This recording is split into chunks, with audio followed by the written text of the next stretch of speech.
Afternoon, good evening, wherever you are in the world. Thank you for joining me for this week's edition of the SMIE Consulting Midweek Roundup. It's Wednesday, July 27th, 2022, and today we're going to be answering 3 questions we've heard from international educators over the last week. And as we do each week, we take our 3 questions from news stories that have appeared over the last few days, and we put those out in a newsletter form on Monday mornings in 2 different ways, either through our website where you can subscribe, and I'll be dropping the links to our website in the chat. That's smieconsulting.org/subscribe. You enter your details there. You can get that delivered to your inbox every Monday morning at 9 a.m. Eastern.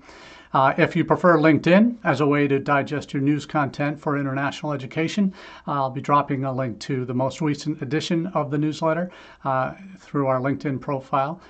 Where you can subscribe to that newsletter and get that in your feed every Monday as well. So those 3 news stories or themes that we cover each week in question form here on Wednesday come also from those news stories that you get on Monday morning. So each week you can probably guess through some of the concentrated news where we might be focusing our attention each Wednesday for the roundup. So let's get right into it. First question of the week is Bangladesh a country to watch for students, international students? We've been hearing a lot in the last few months about how Bangladesh is, there's some challenges in Bangladesh, but some real strength and opportunities for United States institutions that might be looking to recruit there. It's the next big giant coming out of South Asia. Not going to ever rival India in terms of volume, but certainly as a solid market, there are certainly signs of life there. Bangladesh, in the U.S., Bangladeshi students have risen into the top 20 destinations, sources of international students for the United States. They've steadily risen over the last dozen years or so. Some of the data from the most recent article that I'll be pushing out in the feed will have the details of that. But why is Bangladesh suddenly on the radar? I think part of it has to do with some past challenges in the market, frankly, and those that have been subscribing to the newsletter for a while will have remembered stories earlier in the spring where there was a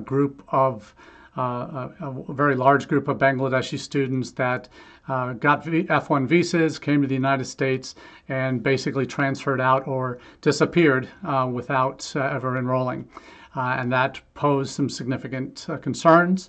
DHS got involved. For the first time I've ever seen, called all these Washington schools that were some of the initial destinations for these students together to a virtual meeting and said, "Hey, this can't happen. Here's what we got to do to put some stopgaps in place to prevent this from happening again."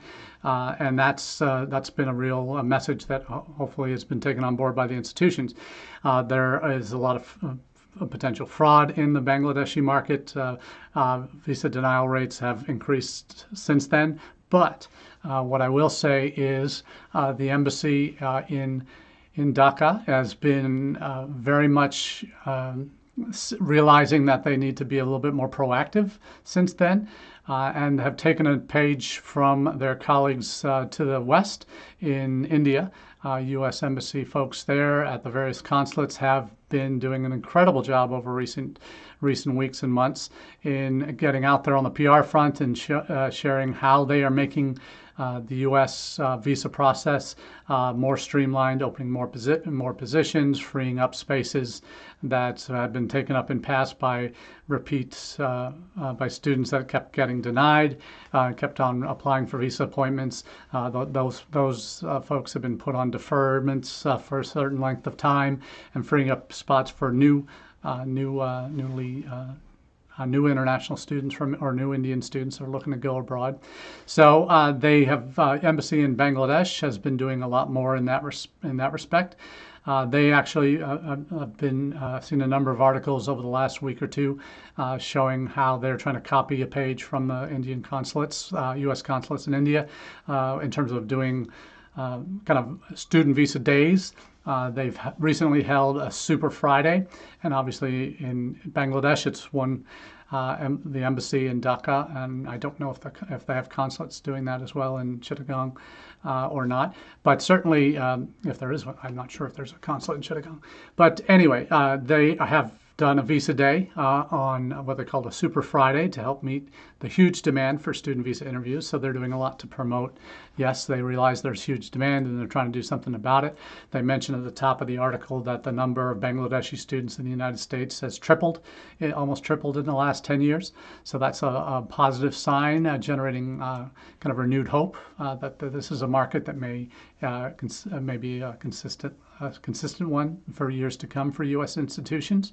So the U.S. Embassy Consul General in Dhaka has said that they are prioritizing student visas, and they need to be saying that. It's kind of been kind of unwritten rules that student visas are prioritized, particularly in the summer months leading up to the start of the academic year in August, September. So they've had one Super Friday earlier in July, and they're going to do another one this coming Friday on July 29th. That's, again, part of the U.S. Embassy campaign to allow the embassy to meet the high demand for such visas. So the U.S. Embassy in Dhaka has really realized that they had needed to resume regular consular services, make sure they were fully staffed, and they are now designating specific Fridays just for student visa interviews. So it's, again, a way to demonstrate that interest to the Bangladeshi student audience and their parents, obviously. So it goes into some of the details on international students in the United States and Bangladeshi students in the last decade. And there are currently, as of most recent Open Doors, over 8,500 Bangladeshis enrolled in 2021. That's the 14th the 14th top sending country to the U.S., up 3 places from 17th in the last year or two. So there's some really interesting tidbits in the article that really shares the embassy's desire to make the process smoother. I think what is going to be, if you're experiencing high growth in applications from Bangladesh, you may be very concerned about yield from I-20 stage to enrolled stage, and this should give you some hope. But really, in these circumstances, what I strongly recommend is if you've had Bangladeshi numbers for a while, it may be less of an issue, but in terms of success rates. But certainly, if you are seeing, and this is part of what managing your applications that come in, if you're seeing students coming through particular agencies that aren't getting visas or are getting routinely denied or routinely transfer out, if they do get visas to come, these are the ones that you need to pay attention to, and maybe either make some hard and fast rules with them that can't happen in future, or drop them entirely. But this is something that you certainly need to be focused on as an issue, because the Washington colleges and universities that got called onto the carpet earlier in the year certainly would agree that there needs to be better screening, that there's a substantial fraud that goes on, and it really comes down to how are these students being vetted before they come to you. They just, if they're applying solo without any help either from Education USA or from agents that are reputable in the market, that are ARC accredited or certified, these are the things that you should be paying particular attention to, that you want to make sure that you're recovering yourself in a lot of respects. And I know there are some institutions I've worked at, others that I've known, the people who run the International Admissions Office as well, that would require applicants in certain markets where there's high fraud or high visa denial rates, requiring their students to go through Education USA offices in country, particularly for that visa prep, before you will make decisions on their applications, because it's really a point of clarity that you need to get to. We've had at a school I'm working with now, we've had it arranged, particularly because of the fear of denial, that a particular agency is saying, well, why don't we have students pay first semester tuition deposit, because we don't, at this particular school, we don't require any deposits for international students to get their I-20s. So that was a path we went down to see if that would help improve that student's chance of qualifying for a visa to come to the United States. We'll see if they make it here, but that was certainly something we built in to help adjust, make the process a little bit smoother for that particular student. And maybe that's a rule. Back in the early to mid 90s, working at an institution that where they saw periods of high visa denial rates, or for students from particular countries, they would institute a tuition deposit that was a full semester tuition deposit before they would issue an I-20, as a way to document these are serious students, because that's the concern for a lot of these, for the consulates in these countries, is that they're afraid these students are going to get visas and then disappear into the woodwork, like this group of Bangladeshi students did earlier this year. So nobody wants to get caught in that mix or run afoul of DHS in that respect and get blackballed.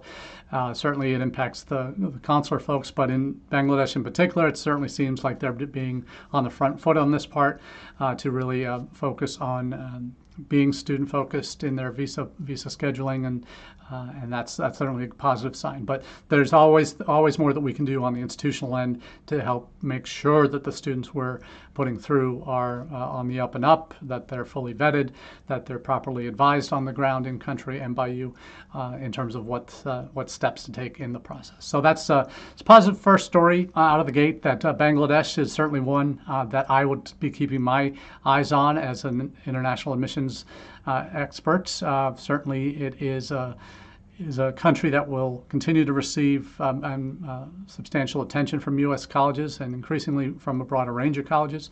So we'll certainly see that market, I think, continue to grow in terms of interest in the United States. There's a lot of push factors for those that are coming out of Bangladesh to go abroad, and certainly we're seeing we're the recipients of a good percentage of them who are hoping to find better opportunities outside their home country. Another market, perhaps on the other end of the scale, the number one source market for U.S. For international students in the United States, and that's China. And it's a market that has gone through several evolutions over the years. It had been largely a graduate market in the 90s and early 2000s, transitioned very quickly from to a more undergraduate-focused market to a point in maybe 2012, 2013, where it was about even between undergraduate and graduate Chinese students in the United States. Undergraduates have certainly surpassed the graduate numbers, but we've seen a drop in the undergraduate over recent years, and certainly the pandemic has dropped it very significantly. And not necessarily has there have been some dampening of interest in the United States in China, but there's also been kind of a plateau that's coming of available college-age students that might be interested and available to come to the United States. There are other markets that have increased their market share, seen the UK benefit dramatically from increased interest from China and significant numbers from China. Over 30 to 40% of international students on college campuses in the UK, university campuses, are from China now. So that's their number one source. It's our number one source. It's Australia's number one source. New Zealand as well. Canada it's number two after India. But it is certainly the behemoth, 800-pound gorilla in the room in terms of markets, student markets out there. And there's inevitably going to be a drop-off, and there was a drop-off starting probably in 2015 for many U.S. colleges that had been seeing kind of the gravy train of undergraduate Chinese students kind of peak around that time and then begin to drop off. There's, again, I said, increased competition now for those same students. But we're also at a point where we came out of the Trump administration into the pandemic, where there was depressed interest and inability to come to the United States since the pandemic. Even now, the travel restrictions are just beginning to break up a little bit. That would allow, hopefully, a larger group of Chinese students to come to the United States in the fall, and that's still the hope of many colleges. But what I have seen is a number of individuals, perhaps perhaps not the day-to-day international admission folks, but senior leadership at some campuses begin to question whether China is still a relevant market.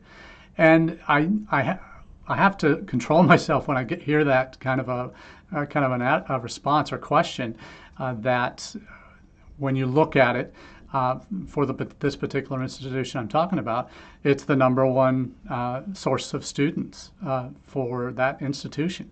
And it would be incredibly short-sighted for an institution to say, if in that particular situation where China is your number one market for international students, that yes, it's a little bit harder. There's more issues involved with political tensions and that type of thing, other issues in terms of travel getting out.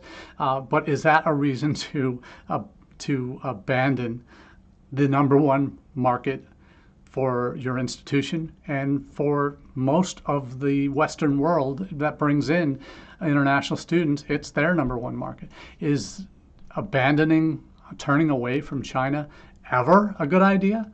Certainly you might not be 100% all in, and this is where we're going to focus all our eggs in our international recruitment basket. You never want to be in that situation, and I certainly would encourage anyone who's going down that route to quickly about face and balance out and be a little bit more proactive in terms of diversifying where you're recruiting.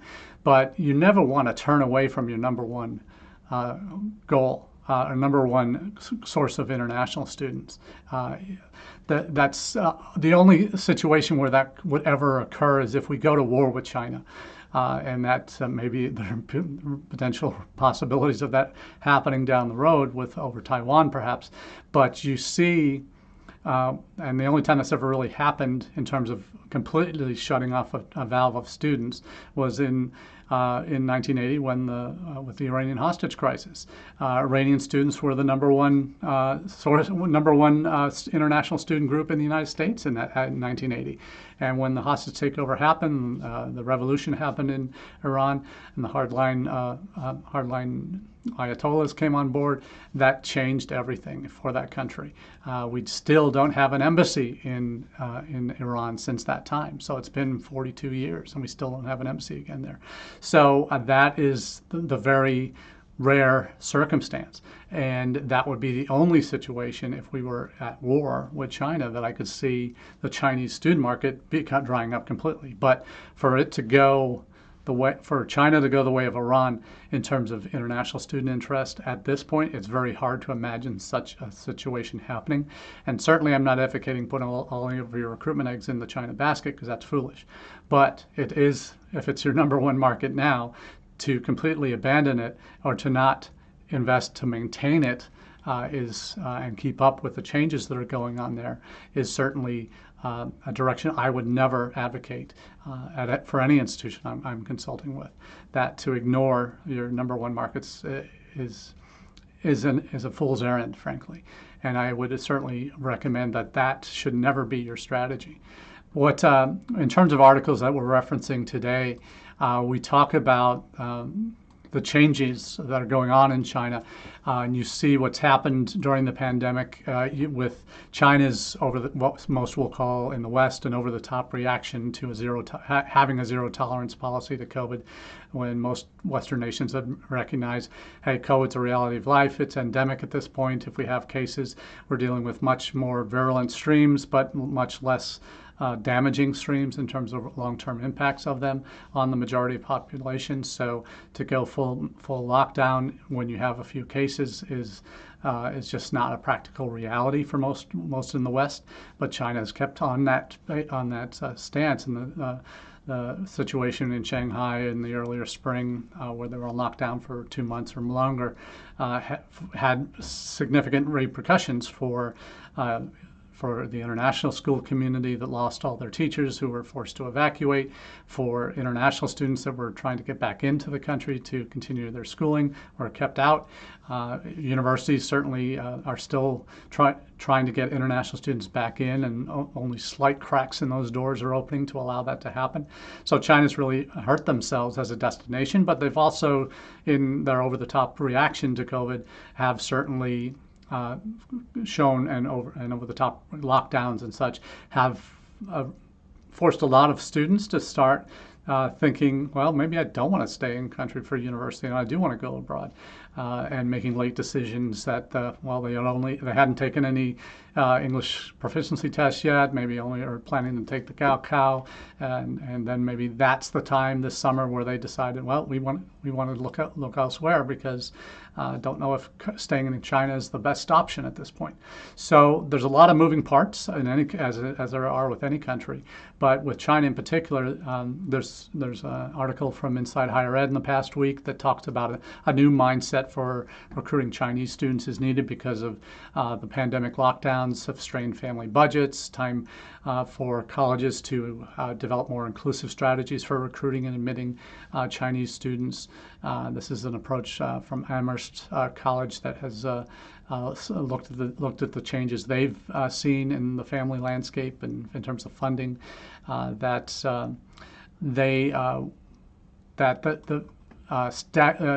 of the results from their survey of parents, particularly they're looking at incoming undergraduates, they said a staggering 90% of parents indicated they will be the primary source of funding for their children's education in the U.S.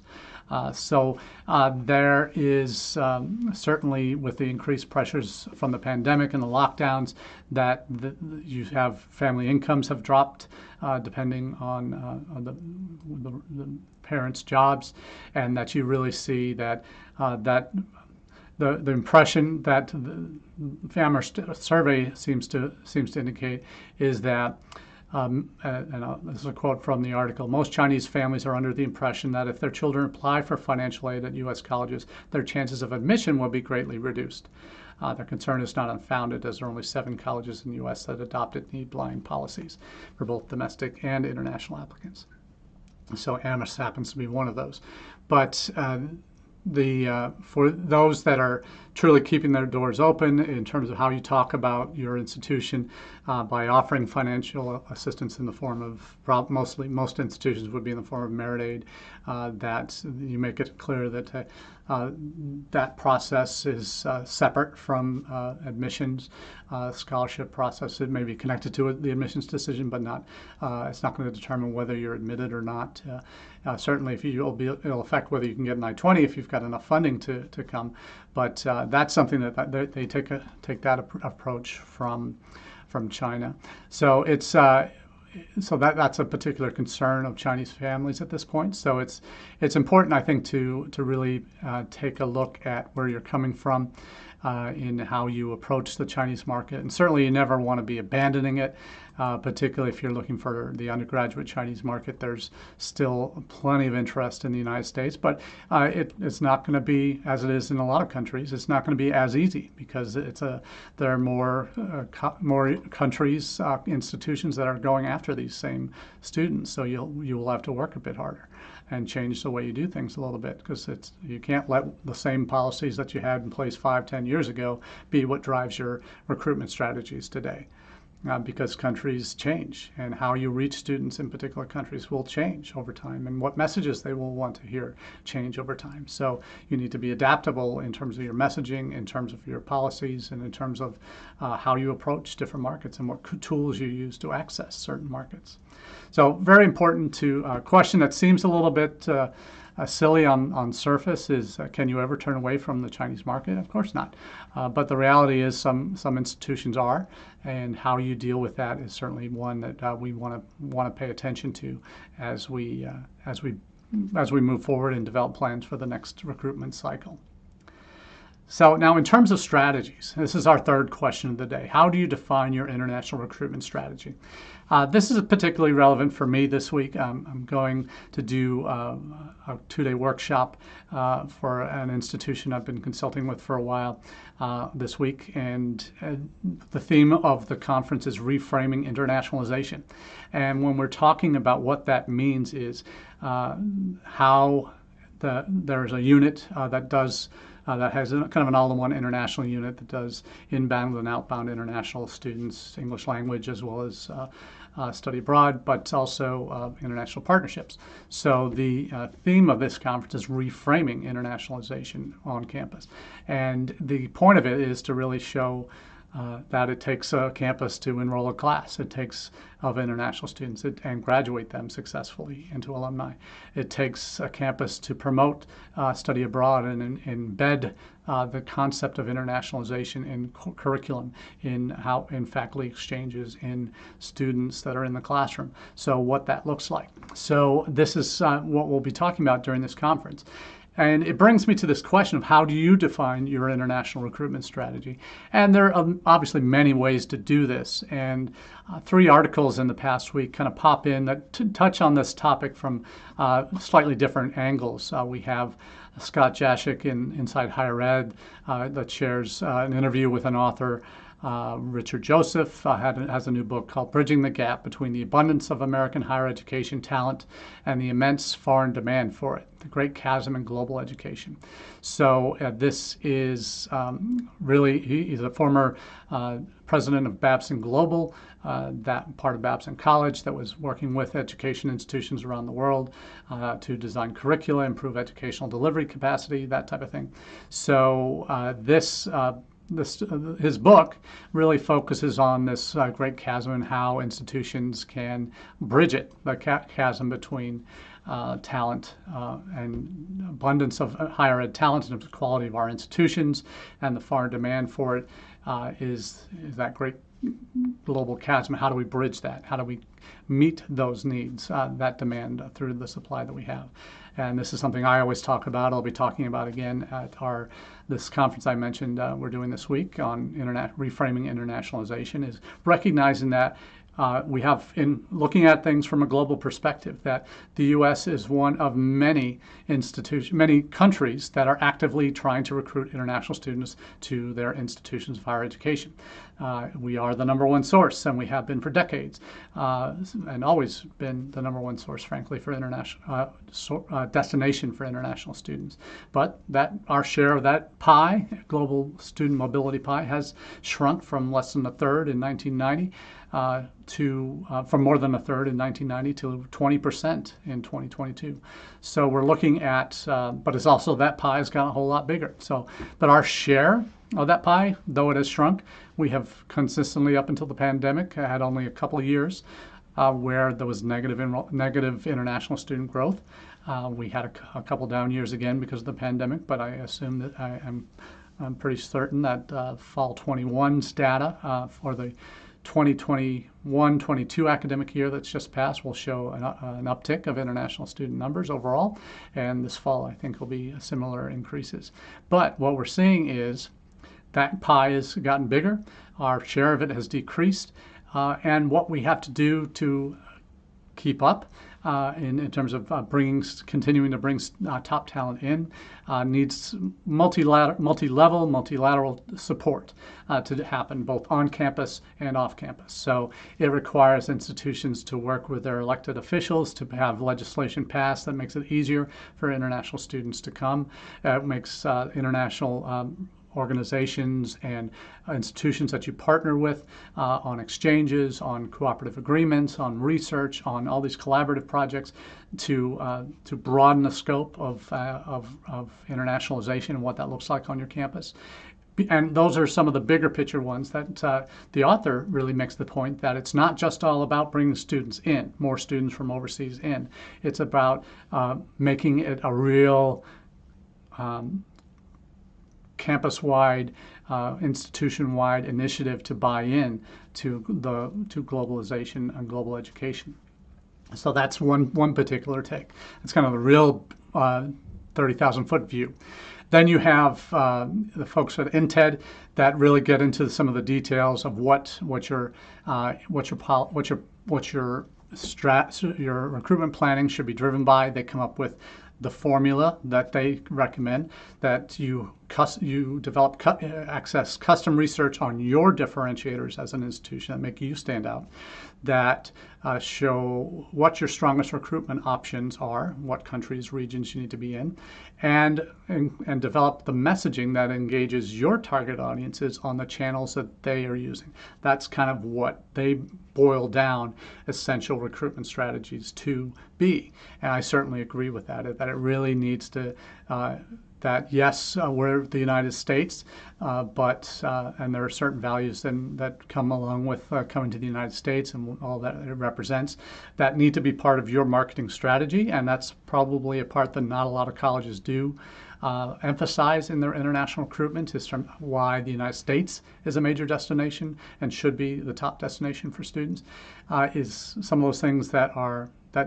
certainly the INTED formula does not focus on, but it certainly would need, in my opinion, would need to be part of that conversation. But the elements that they're talking about with INTED certainly need to show how you're different from the competition, not just in the United States, but from institutions and countries around the world that might have their own advantages. You need to be sharing how yours make you a better option. So that's a very kind of opposite view of that kind of 30,000-foot view. It's getting very granular. But then you have the folks at Keystone who have shared 6 trends in recruitment that certainly are all very valid and certainly form a lot of what I talk about with the 6 Ps of strategic international enrollment management. Part of what I'll be sharing at this conference tomorrow and Friday is things like meet the students where they are. Learn how to manage effectively, and that means understanding not only your staff that are involved in the day-to-day doing of international, but also managing up. How are you informing leadership at your institution of what's going on in the marketplace, what's changing, how we can adapt, how we need to adapt, and where we might be vulnerable, where we can shore up our resources. They also talk about investing in the right technologies, being aware of what some of those newer tools are that can help give you an advantage, a leg up over the competition, by tracking, having a decent set of analytics that you can refer to show how you're funneling students through your admissions process, what the top of the funnel looks like, what your yield is, all of these types of things, having an understanding of what that is. And that's not a given at most campuses, but having that CRM that allows you to get to that point where you can manage your communication effectively, that can give you the analytics you need to show results. It also means getting creative. It means using other industry data to your advantage to show how, say, labor trends in particular markets are important to your target demographic. Looking at the push and pull factors that are driving students away from their home countries or pulling them towards the United States, being aware of those things, the bigger picture things that maybe the 30,000-foot view does. So there's some really interesting takes on these 3 levels that I think are well worth including in your mix. Certainly, there's some details that are very granular, but there's also some themes throughout these 3 articles that I think are very appropriate and need to be taken on board when you're developing your own international recruitment strategies. So we'll be sharing that out again with the conference that I'll be presenting at this week.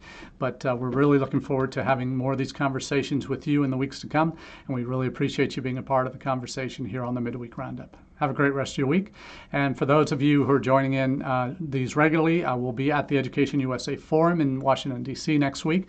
We'll be doing a live on Facebook from that conference. Looking forward to reconnecting with the regional coordinators as well as advisors from 50 countries at that event, as well as embassy community folks. So until next week from D.C., we'll see you then.